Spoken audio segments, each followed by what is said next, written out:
Dieter, you grew up at a time when there were a lot of great jugglers, European jugglers. Why do you think that was in the late 1940s? The war was over in 1945, and in Berlin, I can only talk about Berlin, but all of Germany was like this. We were all practicing to do something, and in this business, and show business, and circus, and in Germany it was more variety. It wasn't so much circus. Uh, you could get somewhere by just practicing, just crazy practice. And everybody did at that time because they knew you could get somewhere with it. So there were a lot of jugglers coming out of Germany, a lot of good acts coming out of Germany at that time, right after the war. And in Germany, naturally, there wasn't that much money available, but you worked your way up And from. and you were there in the divided Berlin at the time of the Berlin airlift too, right? Yeah, yeah, yeah. Oh, yeah. Oh, we waved at the airplanes going overhead. Yeah. And we, then when John Ringling North and Henry Ringling North hired you to come, I remember you told me the story about taking your things over to the Western sector and kind of getting caught, maybe hearing something on the radio. yeah, well, we were living in East Berlin. Berlin was divided in sectors. There was the French sector, the American sector, uh, And British, British, right, French, American, right, and Russian. and the Russians, naturally. And I lived in the Russian part of Berlin. But I was practicing like crazy because I knew that it wasn't so much circus over there, it was more variety shows. That way you could get somewhere without studying, without being brilliant in school or something. Matter of fact, we missed a lot of school because of the war, because of the bombing and all that. You know.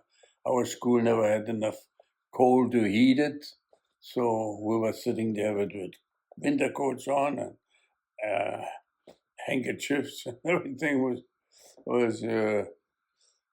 We grew up in a lousy time, to tell you the truth, right after the war. But thank goodness for the American sector. They brought in, you probably heard about the airlift at that time. They brought in the food to Berlin by planes because the Russians divided the city. The Russians, they divided Berlin too into four sectors: the French, the American, the British, And the Russian. and the Russian. Yeah, but the surrounding of Berlin, the surroundings, the countryside, they were all Russians. There was the East Germany, and Berlin again was divided in four sections.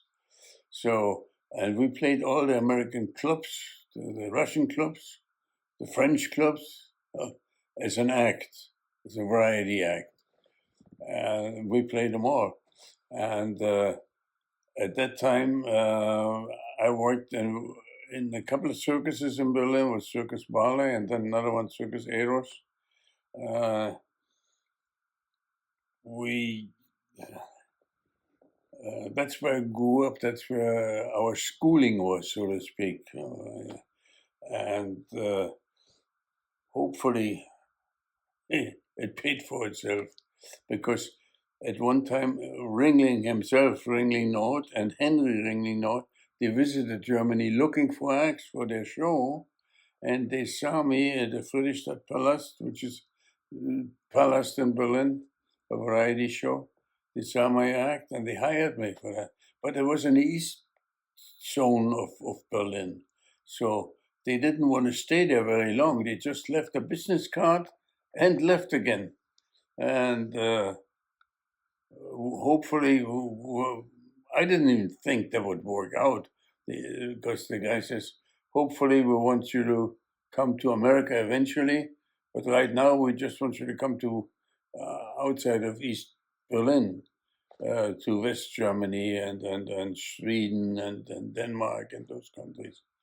I never thought we would go to America, but as it turned out, we went out and we went to Italy, and Ringling arranged everything, even the papers. At that time, I didn't know that, but Henry Ringling Nord was with the FBI CIA. or CIA, Yeah, and he had a lot of connections, and he arranged for the papers to get us out of East Berlin to West Germany, and from there we went to the States on an Italian ship, spaghetti for 14 days. But that's another story.